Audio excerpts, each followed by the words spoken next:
Baba bekunguwe izolo, kuwe namhlanje, kuwe naphakade.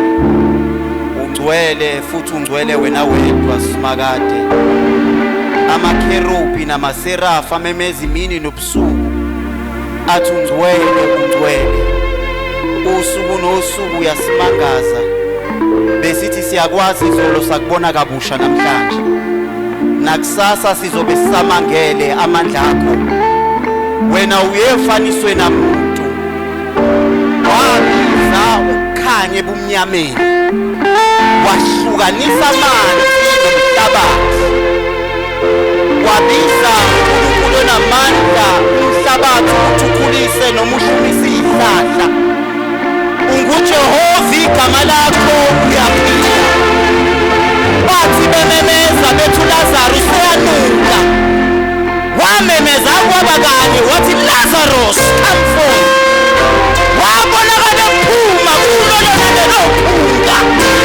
Ngoba ukho mngendelo. Uyaphila manje wena. Awuthi uJehova uyaphila. Thatha udumo ntambama Nkosi yamakhosi. Egameni elihle lenkosi yethu Jesu Kristu waseNazaretha. Amen. Ngiyanibingelela bazalwane egameni elihle lenkosi yami uJesu Kristu. Ngibingelela ubaba umfundisi uMbuyazi, ngibingelela umama, ngibingelela obaba, osisi, obhuti nolusha lonke, nobaba ufuze neteam yakhe. Siyabingelela egameni lika Jesu. Amen. Ngokukhulu ukuphuthuma bazalwane ngicela sivule incwadi yesambulo chapter 22 ivesi lika 21. Ngiyabonga bazalwane ngaleli thuba uNkulunkulu waze wamuhle namhlanje. Siyambonga uhlale ethembekile njalo. Unikana nesibindi. Mhlawumbe angihlambuluke bazalwane into engayishongo ngisho kulo sisi lo engihlekisana naye. Mfundisi ngesikhathi ungitshela ukuthi angikhuleke noma angishare izwi. Kube into ebukhunyanyana kancane kimi. Angikusho lokhu bazalwane ukuthi ke nithi amen nitshekisa amakhanda mhlawumbe cha. Bengingakufisa ukushumayela kulezi insuku ngoba mangimela ngaphambili khona ubuse sengabuboni, which is rather hard for me. Amen bazalwane. Kepha uMC wanamhlanje uNkulunkulu umsebenzise kakhulu ukuthi ke lokho ngikwazi ukuoverlooka without you knowing mamzondi. Ngiyabonga. Kulezi insuku bazalwane kuthiwa ngizoshumayela bengidliwa into angakamboni kodwa ngazi noma ukhona yini. Khona insizwa yaka noma ubaba wakachule. Ayikhona ubaba wakachule nje okhona la ekhaya sicishe silingane nje naye. Waka wamala ngaphambili ngelinye ilanga bazalwane uNkulunkulu wamhlabelelisa nje umhlabeleli ojwayelekile. Uthi mangihambe kanye nawe. Kodwa indlela uhlabelela ngayo wangithinta kakhulu ngalelo langa. Namanje ngihamba ngalowo mphako walowo mhlabeleli. Ngoba inkinga ayiyo inkinga kuzona inkinga. Kodwa inkinga ukhamba wedwa inkingeni. Inkinga ziyona inkinga. Kepha ziba inkinga mhla uhamba wedwa kuzona inkinga. Kodwa mawuhamba kanye naye inkinga yibo izona eziba enkingeni ngoba wena uhamba wedwa. Okubalekile ukuthi singahambi sodwa ezinkingeni. Loyo mhlabeleli walo ke wahlabe into yakudala kanjani lento engikhuluma ngayo bazalwane. Kodwa lowo mhlabeleli ulibele wacula njalo enhlizweni yami. Umhlabeleli ojwayelekile angazi ngalela langa indlela uhlabelela ngayo ukuthi kwakwenze njani. Unginika amandla usuku nosuku ukuthi as long as ungahambi wedwa sihamba naye. Siyambonga kakhulu ke uNkulunkulu bazalwane. I'll be very short bazalwane kuleli verse uRevelations isambulo 22 chapter 22 uverse 21 kuphela. Sofunda nje lelo verse kuphela mase uNkulunkulu siyamlokhu njani. mhlambe into bazalwane which is totally off topic noma engaphathelene nalento engizoshumayela ngayo la ebebike evuke nje njoba ngihleli la phansi bazalwane sikhulekele bazalwane into eyenzeka eMiddle East particularly into eyenzeka uIsrael noma eyenzeka kuIsrael kubalekile njengebandla ukuthi sikhuleke kubaleke kakhulu ke manje yini ekwenza ukuthi sibaleke kakhulu because there is confusion masifunda iBhayibheli ngicabanga ukuthi uGenesis chapter 12 mangaphosisa uthi uNkulunkulu I'll bless mayikhuluma ngoIsrael uthi I'll bless whoever blesses you and I'll curse whoever curses you and the whole earth will be blessed through you ukhuluma ngoIsrael uthi ngizokubusisa okubusisayo ngiqalekisa okuqalekisayo umhlaba wonke uzobusiswa ngawe amen bazalwane Genesis chapter 12 mangicabanga bazalwane ngicabanga ukuthi noDeuteronomy chapter 20 uthi ngizoqalekisa wonke umuntu okucindazelayo mangaphosisi aphinde futhi noJeremiah chapter 30 ukhuluma about the very same thing but now there is a very thin line noma kune confusion i-confusion ivela phi na uIsrael masimqalekisa uNkulunkulu uzosiqalekisa it's very hard noma kunzima kakhulu kulesikhathi esikusona ukuba ngakIsrael singasitholi njengebandla sidukile uIsrael ushisa ingane bazalwane they bombing imizi yabantu kodwa singayitholi singekho esayidini labo mhlawumbe into yakhona ine nutshell yaqala kanjani na ayikazi ime from iBhayibheli kodwa iqala kanjani na size sifike la isikhona noma in recent times into yakhona yenzeka kanjani bazokhumbula abafundi history o standard yebo hayo grade o standard angibazo grade ukuthi bayifunda yini masifunda history there was a part la sakhuluma khona ngo Adolf Hitler niyakhumbula bazalwane owavele wabhaka amaJuda nje awu6 million angikhulumi ngoba ngizame ukwenza ijoke wawabhaka wangenisa kuAvon ibiza ngeHolocaust leyo nto mayibiza ngeHolocaust leyo nto mangikhumbula kahle idala sifunda lento it was 1935 sizongikhumbuza to 19 it's 1933 to 1945 bakhona bayifunda history bezongicorrect leyo nto ke wabhaka amaJuda ukhona umhlaba kwakuthiwa iPalestine ePalestine kulomhlaba wasePalestine bazalwane ngoba iPalestine yayicolonized amaBritish iUN yasinquma ke cabanga ngo1948 if not 47 ukuthi ayihlukaniswe kuba amaJuda kuba amaIslams avuma amaJuda wangavuma kuIslam walwa lokho kuIsrael in a nutshell masibheka ke ukuthi kubangwani lapha ngoba uIsrael uthi is the holy land abapromiswa yilona uNkulunkulu wala lodwa but it's very painful into eyenzeka lapha ngeke wayibuka uyiqede ivideo yakho ingane eziphathwayo ziyaqhunyiswa they cutting people's heads siyadinga ukuthi masikhuleka bazalwane sithi nje makwenzeke intando kaNkulunkulu indaba ngithi kudzima kuba ngakIsrael manje uIsrael wapi kuNkulunkulu asazi ukuthi ke kusayiloko yini asazi noma uNkulunkulu banqobisa ngoba babantwana bakhe yikho ngithi ngiyacela siyikhulekele intando kaNkulunkulu lento eyenzeka lapha is not nice at all bazalwane amen bengidlula nje ngicela sifundeke bazalwane sifunda izwi isambulo chapter 22 verse 21 lithe lami lesingisi the grace of our Lord Jesus Christ be with you all amen wenkosi yethu Jesu umusa wenkosi yethu Jesu Kristu mawube nani nonke amen the grace of our Lord Jesus Christ be with you all sizofunda leli verse phezulu kwesiqubulo esithi trust in the Lord your God with all your heart and lean not at your own understanding sifunda ngokuthi themba uNkulunkulu ngenhliziyo yakho yonke nakho konke onakho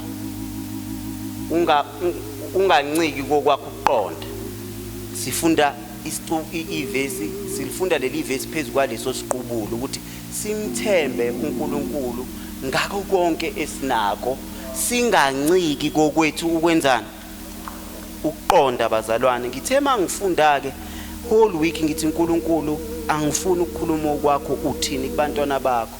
uNkulunkulu wayifaka imessage mfundisi Mbuyazi ngayiphika ngoba ngizwe ngathi ayishisi kakhulu, bengifuna into eshisayo. Ngathi ngiyabaleka ngabuyela uNkulunkulu wale kwayideposita futhi le message yanga ngeza ukuthi ayishisi, ngaya kwawa mama message engicathi azoshisa, kodwa wangihlula umoya engcwele ukuthi nayi into efanele ngisho ukuthi the grace of our Lord Jesus Christ be with you all, amen. Usethi umoya engcwele ukhulume nje amagama ambalwa, uthe kimi abazalwana nje bebekade bekhuleka mabazi ukuthi umusa wakhe wanele. Uthe umoya engcwele angithi nje umusa wami wanele, okade ukukhalela umusa kaNkulunkulu wanele, okade ukukhalela umusa kaNkulunkulu wanele.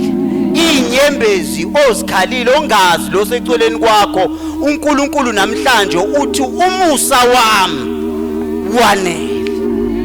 Ngizosho njalo namhlanje House of Glory, ngizosho njalo ebandleni, ngingasho ngokwami ngokunguzwe ngomoya engcwele. Uthe umoya engcwele angithi umusa wakhe wanele.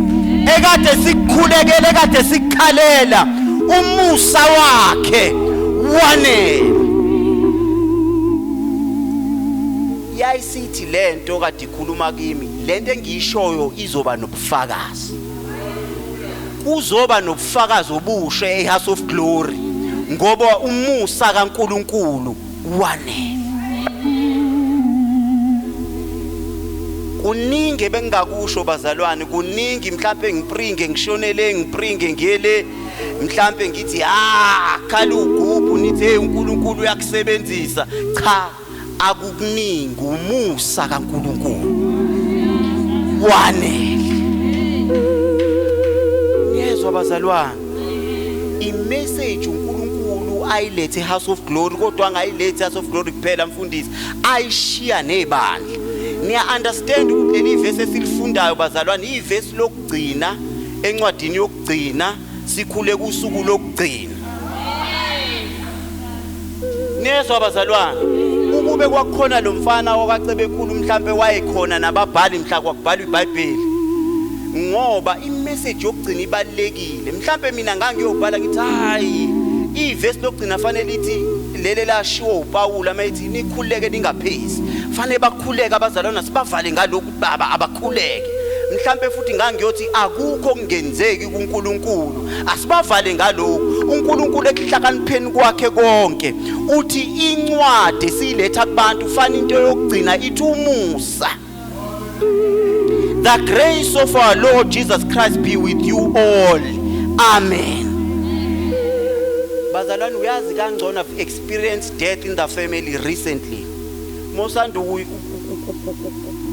ukudlula kuleso simo understand noma ubuka kaluka ngendlela ehlukile ukufa. Ayikho into ebaleke njengama ukugcina umuntu. Niyezwa bazalwane, ngisho kuthiwa ngayisigebengu behlukumeza abantu noma ugogo bekuthiwa uyathakatha, kodwa wonke umuntu ufuna ukuba around them ukuthi amagama akho okugcina athi. Niyezwa, nangoku uNkulunkulu ekuhlakanipheni kwakhe kade ebhala incwadi lephelele baba uMbuyazi eyibhalela abantu. Sekufuneka manje amagama esogoqa ngawo esovalelisa ngawo, lamagama afana balonde abantu bami, ngisho mina Jesu sengingekho la bezozizwa khona bebodwa, fanele sibhala amagama azobagcina labantu. Kuningi esingakubhala kodwa esogcina ngakho ukuthi umusa ubanele, ngoba labantu ngoba uJesu ehamba izavuka bazokholwa lokho, kodwa kunalento yokuthi abamboni ngehlo lenyama, asibashiye namagama azongenza mina Jesu ngithi ngikhona noma ngingekho ngenyama, kodwa amagama esibashiya ngawo azongenza mina Jesu ngibe khona kodwa ngingabonakali, kodwa ngibe khona kodwa ngingabonakali. Uthi message enginishiya nayo sengiyanyuka manje, uthi umusa kaJesu Kristu mawuphumule kini nonke. Amen bazalwane. Ngoba ekuhlakanipheni kwakhe uNkulunkulu wayazi ukuthi siyokholwa, sihambe inkonzo, sikhokhe ishumi, kodwa okuvelela umhlaba nathi kuyawusivelela. Wayazi ukuthi umhlaba mawushonelwa nathi siyawushonela. Wayazi ukuthi ezweni mawungekho umsebenzi nathi siyoba unemployed. Wayazi ukuthi ingane zakamakhelwane mazizidla ihunga nezakho ziyakuyidla ihunga. Kepha ukushiya namagama ukuthi umusa mawuphumule kuwe noma mawuphumule kini nonke. Yini special ngalomusa? Yini special ngalomusa? Ukube lo musa ukho, yabona mawuthatha umusa ukhiphe egameni lika Jesu. uJesu uba yilo owathi uyindodana kaNkulunkulu. Mawukhipha umusa nje kule ndaba kaJesu, uJesu becomes indoda eyathi indodana kaNkulunkulu. Kepha mase ufaka leli gama elithi Musa kulo Jesu, uba yiyo indodana kaNkulunkulu. Insindiso yethu bazalwane, yini eyenza ukuthi insindiso ihluke? Ababanga bofunda kahle iBhayibheli, ababanga nendaba maMzondi noJesu babe ngenankinga. ngoJesu babe nengenankinga. Waqala inkinga mhla ethi ukwazi ukuthethelela izono.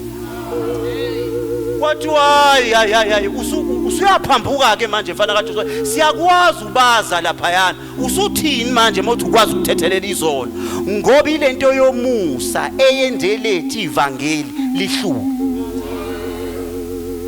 Mawungekho lo musa ivangeli lethu lifana nezinye izinto, kodwa mali nalo musa, ngoba kuzo zonke inkolo ayikho eclaima ivangeli lokuthethelelo. Zonke nje zithi philisanani kahle, niyenzeni kahle, nama rules amaningi. Ayikho ethi umusa uyatholakala kuNkulunkulu ukuthi ula kulomhlaba uthethelelwa izono. Ngikhumbula ngisakhula ngisayingane kwakuthiwa amanye amabandla ayizethi mamjali awukwazi ukusindisa usanathela intuthwana. Amen. Kodwa elethi ivangeli lithi uyakwazi ukusindiswa ngomusa. Niyezwa bazalwane, lo musa engikhuluma ngawo awunamkhawulo. Umusa kaNkulunkulu ingqondo yethu eqinisweni ngeke yafinyelele kuqondeni ngokupheleleyo. Niyezwa bazalwane, iqiniso lihle, sazi ingxenye, usho njalo umpostoli Paula, therefore prophet ingxenye kuphela. uNkulunkulu ke mayihambe vala sekuyi full stop. Senikhulumile Mark, James, Luke, Moses, Jeremiah nonke senikhulumile, kodwa manje ngidinga ukubhala imessage yokugcina kubantwana bami. Iverse mawufunda kahle before this uverse 20 kuze kukhuluma uJesu uthi I am coming soon. Ngangizolivala mina ngucebe ekhulu ngithi hey uNkulunkulu uthe uyabuya masinyane. Aligcini lapho, uthi umusa nje mawuphumule kini nonke, ngoba ibalekile le yamusa, ngoba masobambelela kuyona ayikho into engeke siyibone uNkulunkulu ayenza. Wenzani umusa? Umusa nje does these three things. Mase ngihlalele phansi noma wenza lezi zinto ezintathu ngihlalele phansi. Okokuqala, umusa into ofika uyenze empilweni yomuntu, umnika ilungelo. Amen. Umnika ilungelo lani na? Liyasho iBhayibheli lithi it gives you the right to be called sons of God. Niyezwa bazalwane, usinika ilungelo lokuthi nathi sibizwe ngamadodana abani aNkulunkulu. Kodwa awusebenzi ufike lapho kuphela ukuthi sibizwe ngamadodana kaNkulunkulu. Niyezwa bazalwane, but usinika nelungelo to be God's representatives here on earth. noma usinika ilungelo lokuthi sikwazi ukuba amanxusa kaNkuluNkulu kulomhlaba. Sikwenziwa yini? Umusa. Umusa ukwazi ukulanda umuntu ethaveni umbeke la a represent uNkulunkulu. Noma nina nibona ithaveni, umusa usabona ithaveni. Umusa usubona umntwana kaNkulunkulu. Umusa ukwazi ukuthi ngibhekane nomuntu ephethwe noma ebanjwe amadimoni, mangimbheke emehlweni nginama faults ami, ngithi ngegama lika Jesu phuma Sathana. USathana angaboni mina, abona uJesu kimi, aphuma baleke. Umusa ke loyo. Umusa usinika ilungelo to speak like Christ and to be like Christ. Sikwazi ukungena kuKristu sime singuKristu kodwa nama weaknesses ethu bazalwane. Wenza lokho kokuqala umusa. Wenzani? It gives you the right. Okwesibili, it qualifies you. Ubona yini qualifies you? Uyaqualify. Yes bazalwane. Uyaqualify umusa noma ungaqualify kodwa ugcina uqualify ngenxa yomusa. Kahle kahle sonke nje besihlela asiqualify nokuliphatha iBhayibheli. Angisho ukulifunda, ukuliphatha ngoba lingcwele. Siyahluleka thina ukuba ngcwele kodwa umusa uwona osenza ukuthi sibe qualified. Ngoba yizwi likaNkuluNkulu leli elingcwele, anginayo ngisho ilungelo lokuliphatha, letha lona ukulifunda, kepha ngomusa ngikwazi ukuliphatha. Niyezwa abazalwane, umusa kaNkuluNkulu. Kodwa masithi qualified awugcini spiritual. Niyezwa abazalwane, ukuthi nje usesiqualifyile siyabantwana bakaNkuluNkulu. Lo musa engikhuluma ngawo ulimitless. La ispace okusona uzoba qualified entweni ongekho qualified kuzona. Ngamanye amazwi ngomusa esamba nawo ukwazi ukungena ebank be qualified for a bond when you do not qualify. Nezwa abazalwane, sikwazi ukungena eminyangweni la singakwazi ukungena khona ngomusa kaNkuluNkulu. Ukwazi ukuthulisa abantu abaneziqe eziphezulu kunawe bathule mase kufike wena ngomusa kaNkuluNkulu. Amen bazalwane. Ukwazi ukuthi ungayifakanga iCV bazalwane, ungena udlula ubizwe for umsebenzi, kuthiwa siyakunika kanjani umusa. Umusa ukwazi ukwenza izinto esingakwazi ukuyichaza. And uSathane uyagroba maswalinda ukuthi kwenzeke ozokwazi ukuchaza. Akakabi khona kuleyo ndaba uNkulunkulu uthanda lezi singakwazi ukuyichaza. Khona ngeke kube khona ukuyibonga ekugcineni. Ngeke ngisho lenceke ngoba mhlawumbe ikhona la. Khona inceke besiphila nje na ngeke ngisho ukuthi kodwa besiphila naye sisizakeli la ibandleni. Umfowethu engizalwa nawe uyayihluphela uza kimi ngiyaphelile. Uyasibamba ngisethathe lento yini. Ekhaya ke bamfundisi abangibizi ngegama la ukhazi nje. Bonke bebehlangene bangibiza ngoBy the Grace. Bathi usengene kulento yoBy the Grace ngoba babiza nina ngoBy the Grace abazalwane. Bathi usengene kulento yaBy the Grace. Uyafika nena mfowethu uyahle. Usibani useUBy the Grace naye. Naye wasizakala, ngambona wasizakala. Uthi yazi mfethu ngihlangane naye ngambamba. Ngifithi wabiyeka kanjani utshwala? Uthi yazi mfethu akakwazanga ukuphendula vele uthi namangazi. Ngasindiswa nje namangazi. Injalo umusa sinawo ama-answer all. Ngoba umusa ukwazi ukwenza okungenzeki kubantu kwenzeke kuwo. Ebuncaneni bami ngangithanda ukudebate ngevangeli baba. Wongithola ngithi hayi nalo sikhothe bangaseka sibakhuqa sikhona angisakwazi ukudebate ngoba sengiyaqonda ukuthi izwe ngeke liunderstand ngoba umusa wenza okungenzeki ezweni kodwa la ngaphakathi kuyenzeka.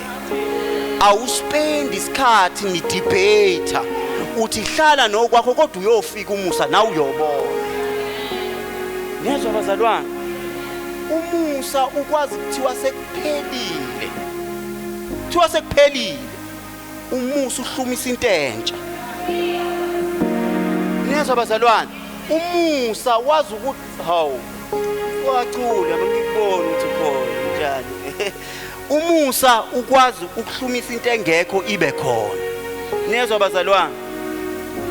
Now this is the third part noma eyokugcina lesengizohlala phansi. Eyenziwa umusa.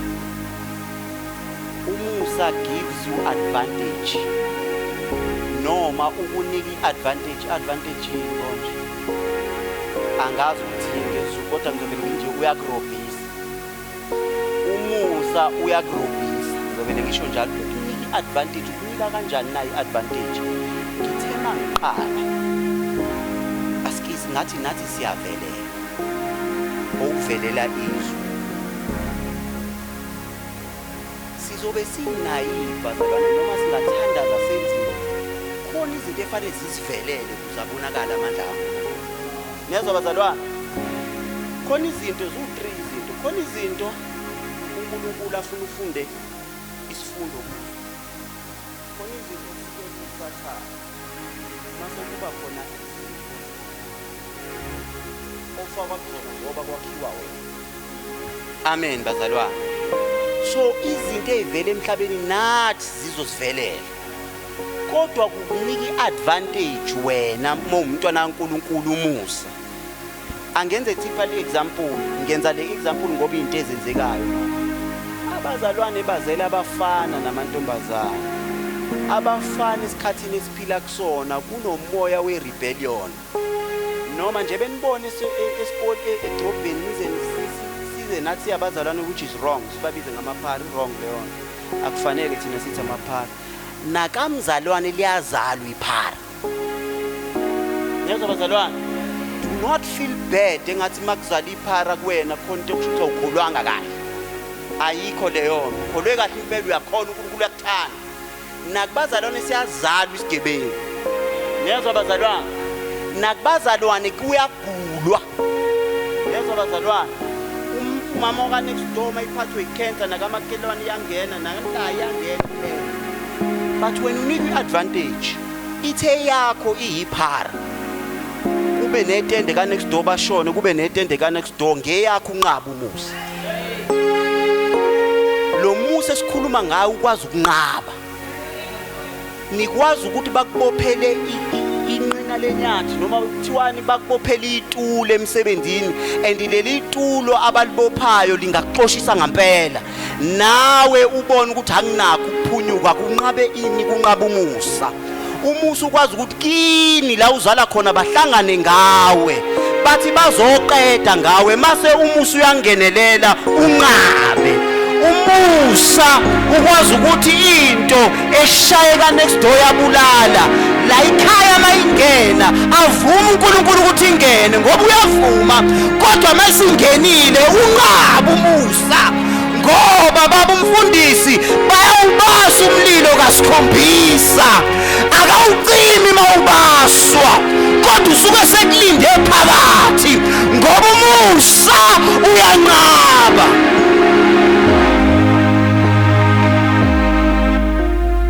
Ningathuswa okuvela isitha. Umusa uyanqaba nathi. Kuze kuthi ngelinye ilanga ungakwazi ukukhuluma bakuhlule ngamagama awukwazi ukuyidefenda. Ume umusa usuhambelwa amagama wena ukuzidefenda uthi umusa no. Ngiyawazi umusa kwincwadi kaGenesis. Mhlawumbe ubona ngakhamba ingelosi yokufa. Lithi mawubona igazi yayidlula. Oh Nkosi yami. Ithi yayigenqa kwasani kodwa mayibona igazi yayidlula.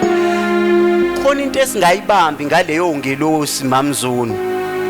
Yayingavuli mayibona igazi ibheka ukuthi khona ohlulekayo khona ongahluleki khona onamandla khona ongenawo. Yayidluliswa igazi. Ukuthi kwakhona bani phakathi yayingahlangene ukubona igazi. Siyahluleka usuku nosuku. Lithi iBhayibheli asikwazi nokuthi masikhuleka sithini. Kepha umoya wona uyasiza usibubulele asikwazi nokuthandaza. Mhlawumbe abanye sihleli la ngisho into ebuhlungu. Mhlawumbe usudlile. Ufila guilty abanye hawo abanye. Omunye mhlawumbe usedlula ufila guilty. awuzubheka ukuthi ufasta ama-hour amangakanani umusa. Awuzubheka ukuthi uhlulekile. Sikholwa umusa kodwa umusa udinga ubambelele kuwo. Ngokholwa uJesu Kristu. Umusa. Sibambele ukukholwa. Ukukholwa pleases God. Noma ukukholwa kuyamjabulisa uNkulunkulu. Lisho njalo angithi. Yazi umusa wenzani? Ukukholwa pleases God. Umusa reveals God. Ukukholwa kuyamjabulisa noma kuyamthokozisa uNkulunkulu.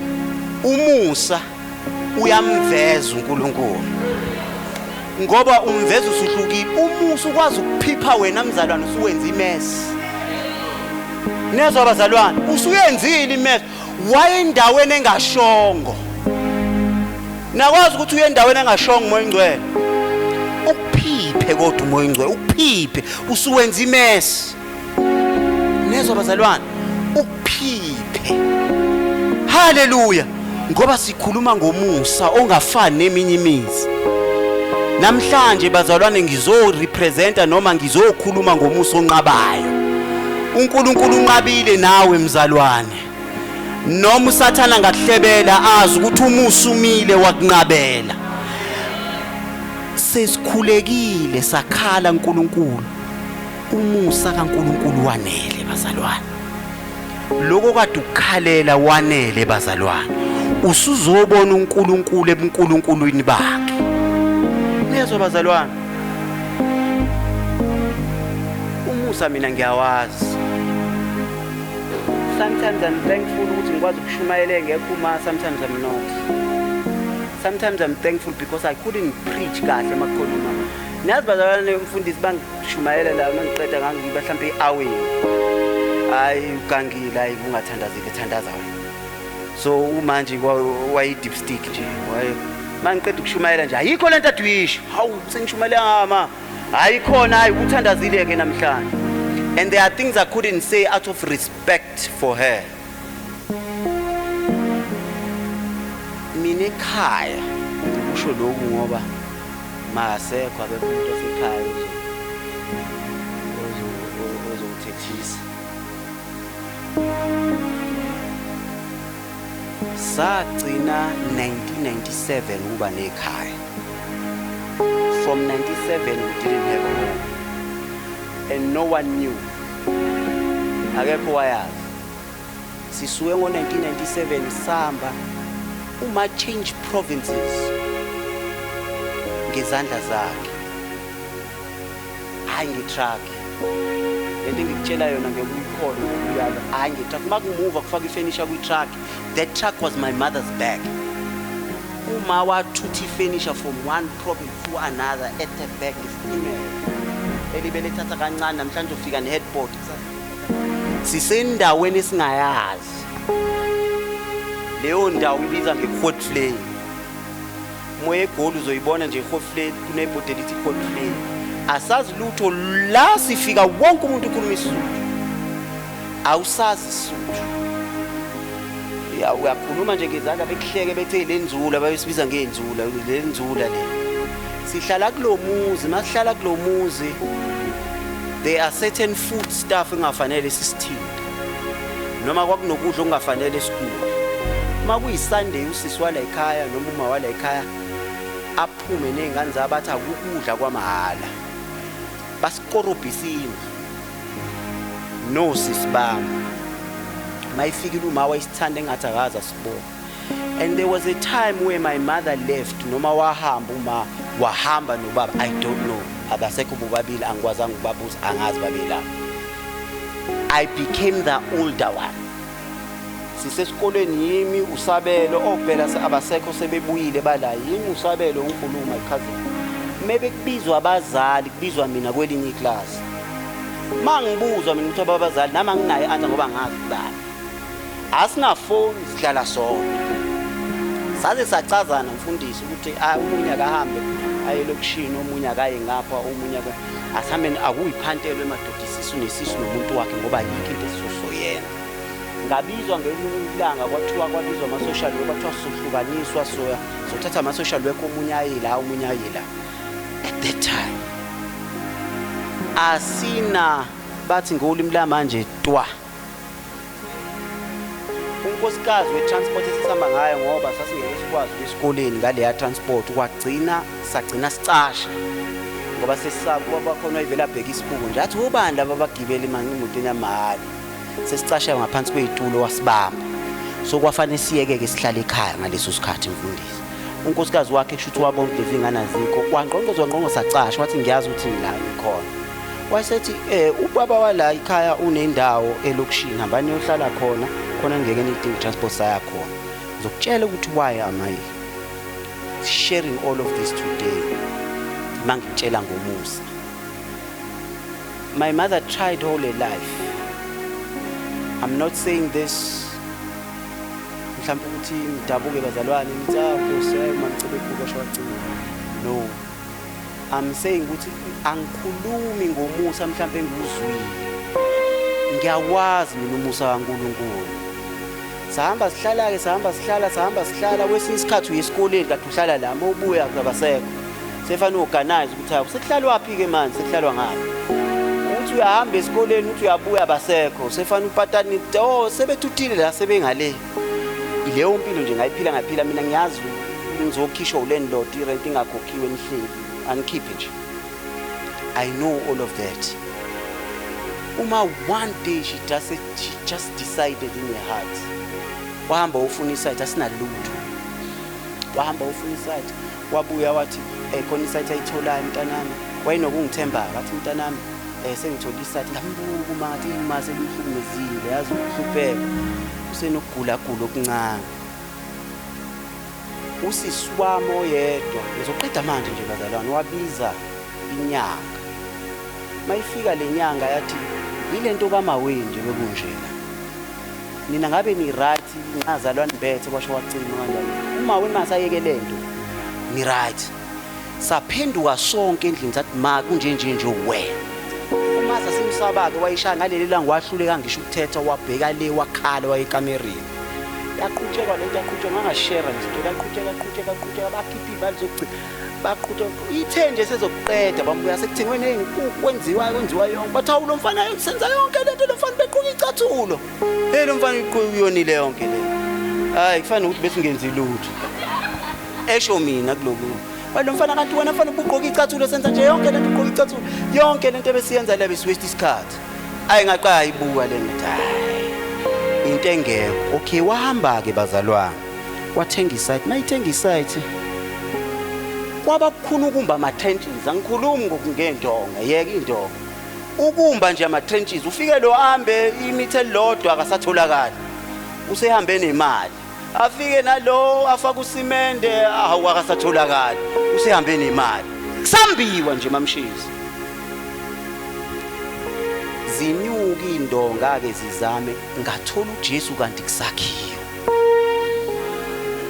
umamphakathi osesenkosini wasiqalisa ukukhuleka sasukhuleka ngo3 la eSOS sikhuleka sikwakwimina ufanele macingwane kube bakhona ngabe bayangifakazela kube uyena umamphakathi sibiza ngabafana bakhe afika siguquthe la umamphathi standard sathandaza ngelanga sathatha 21 days umoya sathandaza ngeqa ngefastela nje bengangenza nje ngaqala ngoba manje baba ngeke ayivumeleke ngeqa ngefastela ngabo 1 past 2 ngidabule ngithi intatha ngizela ekhaya bathi la ngelilanga ngathi ngiyaphuleka baba ngafike ngama egarage unama blocks nje ambalwa ngabe egarage ngathi in the mighty name of Jesus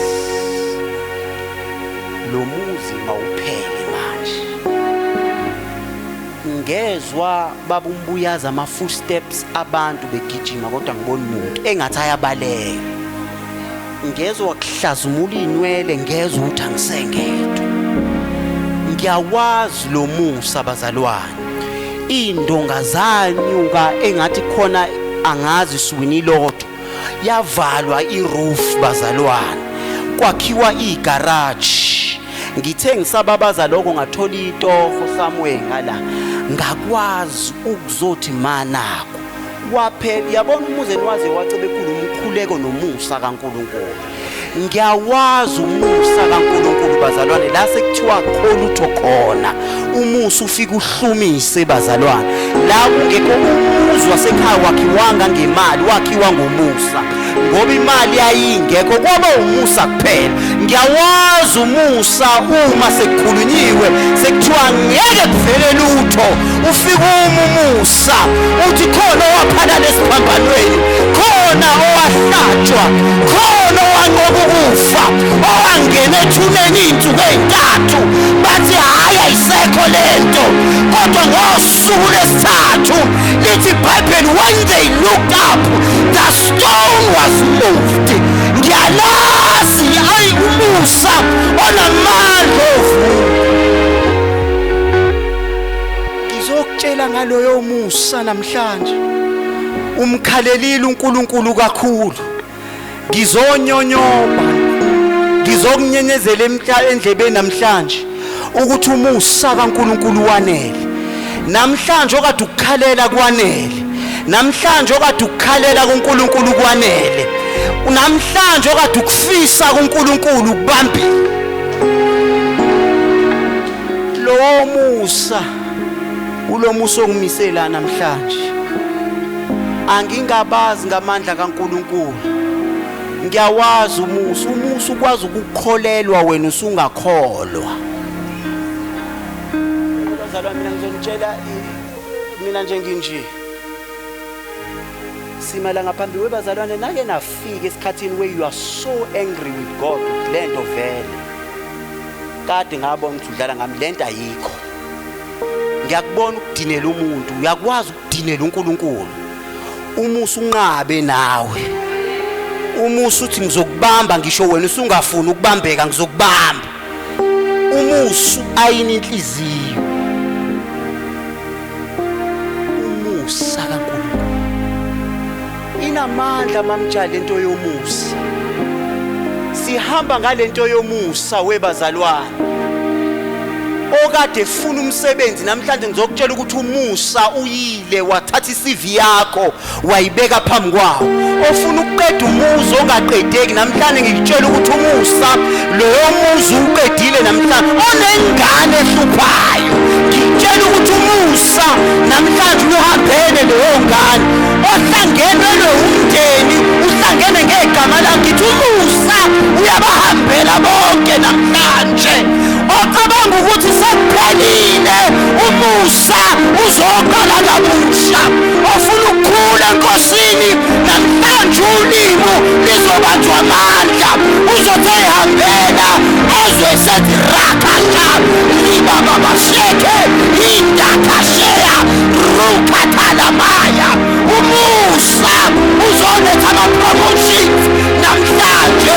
Umusa uzothatha semnyango uzombeka la. Umusa uzoqeda okuqalwe uNkulunkulu. Iwo loyo musa.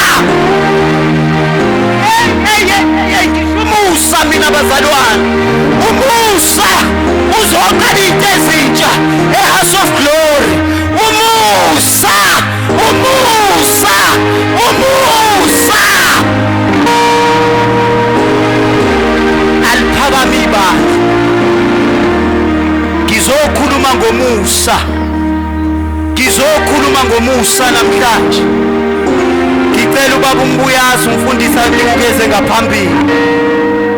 Ngizwe inhliziyo ezikhalayo baba, khona inhliziyo ezikhalayo.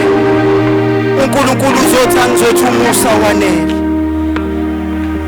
Khona inhliziyo ezikhalayo ebese singayiboni indlela, kepha umusa angazi why ba, angayivimbi lento ba. Umoya oyingcwele uthi khona abantu abayikholwayo lento, kodwa bayasidinga isandla sikaNkulunkulu. Khona uthi mangafika itouch yakho baba, ngiyayikholwa lento. Gijimuze ngaphambili, ngeke sikubuze ukuthi yini, kodwa uthi I need that touch from the Lord. Ngiyawazi umusa, ngiyawuza umusa. kodwa ngidinga leso sandla from the Lord. Your life will never be the same. uNkulunkulu ngithume kuwena namhlanje ukuthi angizokutshela ukuthi umusa nawe ukutholile namhlanje, umusa kaJesu. Umusa namhlanje uzokubamba, angeke usakudedele. Ngiyacela mfundisi, naba abantwana bakho beze ngaphambili, ngicela niphakamise izandla. Yes, ngizokhuleka ubaba umbuyazi umfundisi uzonibeka izandla. Ngifuna wazi ukuthi impilo yakho ngeke ifane, khona inhlobo that I feel the anointing of God. Angazi noma nayizwa lento engiyizwayo bazalwane, khona into esihamba phakathi kwethu manje, khona sekhona phakathi kwethu, khona hambayo phakathi kwethu, khona bazothinteka namhlanje bazalwane. Uzokhuleka ufundisa umbuyaza nibeka izandla ngesikhathi ekhuleka. Ngiyammusa uNkulunkulu ibandla ngemuva, ngicela liraise izandla. Ngicela uphuthume mfundisi umchunuze, ngicela uphuthume mfundisi umchunuze.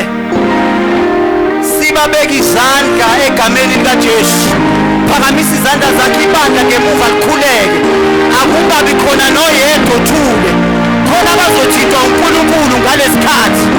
Ngegama likaJesu Kristu waseNazaretha, ngegama likaJesu Kristu waseNazaretha, lo musa ngegama likaJesu. Touch, touch, touch, touch, touch, touch, touch, touch, touch, touch, touch, touch, Lord, touch, Lord.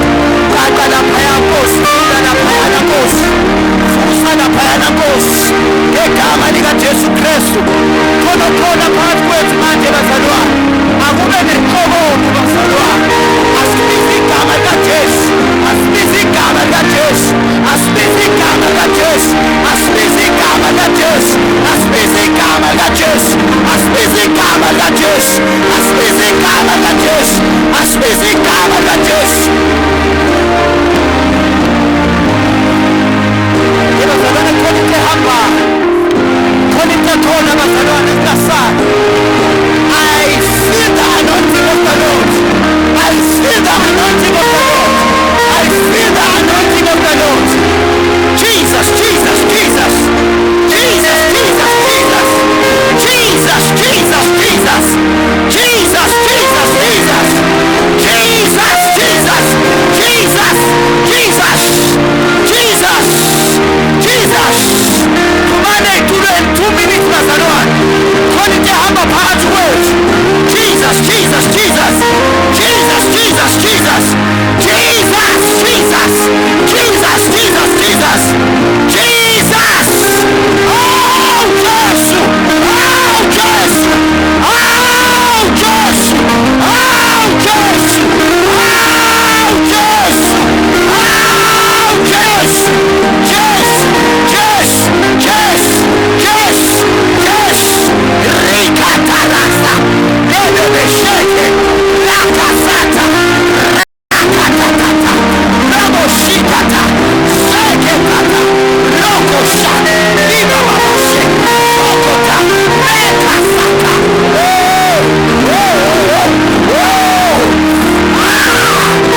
Libonge igama lika Jesu. Siyabonga nceke Nkosi. Mfundisi Cebekhulu nomama siyabonga kakhulu uNkulunkulu anibusise. Sekwenzekile bazalwane sizofakaza. Singabukodla ufakaza uNkulunkulu khona izinto ezinkulu azenzile. Umusa wakhe bazalwane uphezulu kwethu. It is done. It is done. It is done. Asambe celebrate bazalwane umsebenzi omkhulu uNkulunkulu awenzile. Let's celebrate the power of God. Let's celebrate the anointing of God. Hallelujah. Kanti bazalwane uNkulunkulu ukhulumile ngezwi ekhuluma ngemessage ngomama uJali and izwi lenkosi la ifakazela. Hallelujah. Kwenzekile. Kwenzekile bazalwane.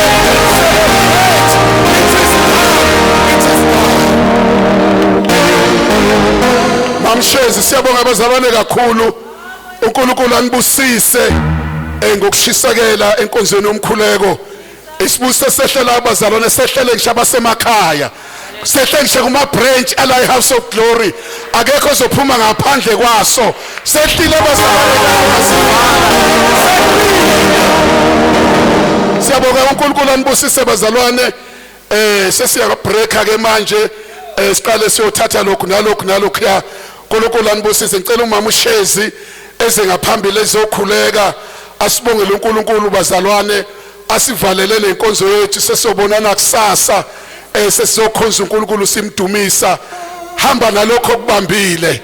Wena ozobuza uthi kanti uNkulunkulu unjani kuzosho wena ngoba sekwenzekile. Baba wethu ongcwele wena uyise ngosethu Jesu. Sibongile baba wethu ongcwele uqale kanye nathi wahamba nathi. Baba wethu onamandla ukhona phakathi wethu. Baba siyabonga nakulolu suku namhlanje uNkulunkulu wethu ongcwele ukukhuluma kwakho ukhulumile nathi uNkulunkulu wethu ongcwele usinika ithemba elisha baba wethu onamandla. Baba wethu ongcwele eqaleni wathi asithulule uNkulunkulu wethu ongcwele. Wathi ungena nathi emlilweni Jesu Kristu. Namhlanje uthi umusa wakho usanele. Sonke siyabonga baba egameni lika Jesu. Sithi bayede Nkosi siyabonga. Baba wethu ongcwele qhubeka nathi uNkulunkulu wethu onamandla. Baba wethu ongcwele siyalibonga uthando lwakho. Baba sesehle entabeni uNkulunkulu wethu ongcwele. Sekwenzekile konke baba besikufisa. Sekwenzekile konke besikukhulekela. Baba wethu ongcwele siyabonga ukuthi lona lowo baba uzoza nobufakazi bakho uNkulunkulu wethu. Sikubonile baba uhamba nathi. Baba sisabi lutho uNkulunkulu wethu ongcwele mawukhona phakathi wethu. Thatha udumo lonke uNkulunkulu wethu onamandla. Sesiphuma baba wethu ongcwele siye emakhaya. Hamba nathi ngokuphepha uNkulunkulu wethu ongcwele. Ilona lo afike ekhaya ngokuphepha egameni lika Jesu Kristu igameni namandla. Umusa nothando nobudlelane bakamoya ongcwele wakungahla